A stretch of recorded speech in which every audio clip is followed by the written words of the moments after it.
County's Emergency Operations Center certainly preparing for a busy week ahead. Today, the EOC moved from Operation Level 4 to 3. Level 1, of course, all hands on deck. That's where we find News Channel 5's Alana Quillen. She's live with the latest on their plans tonight. Alana?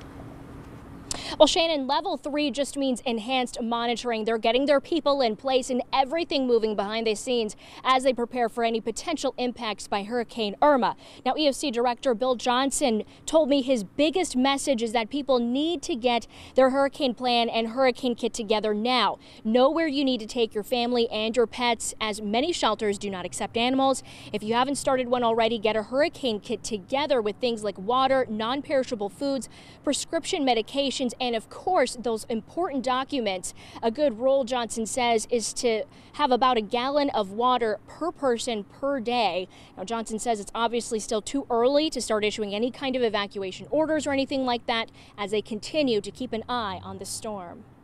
Any hurricane that's out in the ocean, in the Atlantic particularly, that's got its crosshairs set on us concerns me and makes me stay awake at night. But right now, you know, the models are very consistent in the early part of the forecast, and they start to diverge at the end of the forecast. So as I said, there's a lot of ocean, a lot of time.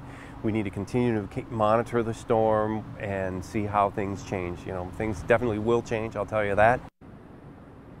Here's a snapshot of the map of evacuation zones should they be enacted. That all is on the county's website. That's pbcgov.com. Typically, those that live on the barrier islands or the coast need to check that website to know if they fall within an evacuation zone. Now, Johnson says toward the middle of the week, they'll of course know a little bit more about Hurricane Irma and exactly where she will be going. Reporting live in West Palm Beach, Alana Quillen, WPTV News Channel 5.